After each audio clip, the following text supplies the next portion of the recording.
spend a few days at Camp 1. We're actually doing nothing. What we are doing, though, is we're allowing enough time to the body to acclimatize to a higher altitude. 4 camps on Everest. I'm going to need your help a little bit. It's going to be an easy one. After Camp 1, we're going to go to Camp? Not at all. We're going to pack everything up and descend all the way back down to base camp. Climbing Mount Everest and any mountain that is around 7,000 meters or more, the only way you can summit, and I'm choosing my words carefully, not the preferred way. The only way you can summit, you have to go up and down many times, and I'll explain you why.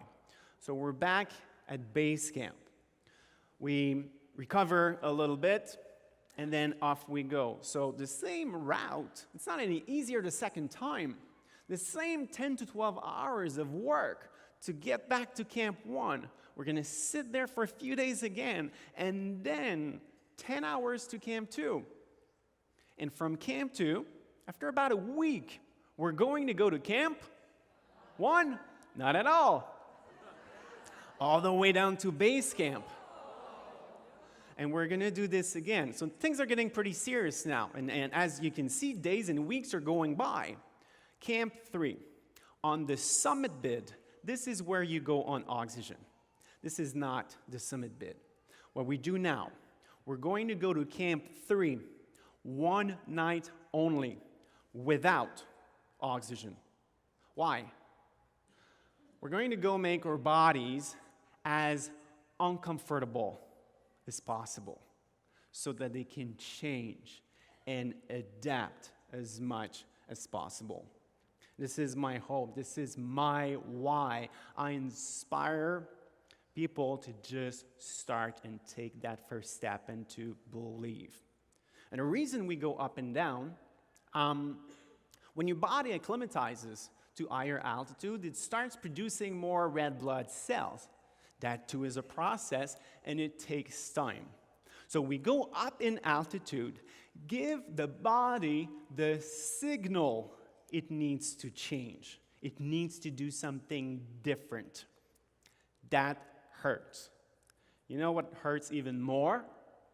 When the signal you should do something different comes from the environment.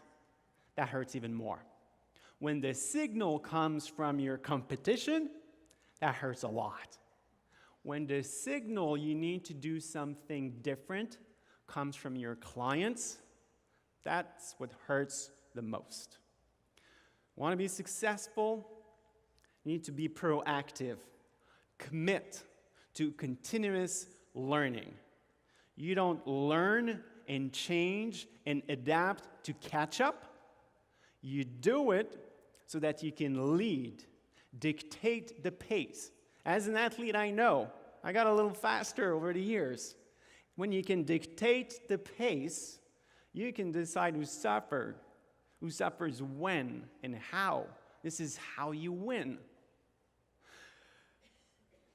And the first time Mount Everest was successfully climbed, mid-50s, until they did it this way, it never worked. So imagine being in your tent at Camp 3, mid-50s. It's not even called Camp 3 at the time. You're just with the team who's made it at the highest point so far. You're incredibly proud. And that evening, in your tent, someone goes, "Hey team, tomorrow morning, how about," and you're disclosed, right? "Tomorrow morning, how about we just back everything up and go back to base camp?" Can you imagine how counterintuitive this must have been? It was the route to the summit. You must learn to take decisions that are counterintuitive. Another way to phrase this, decisions that are future-based.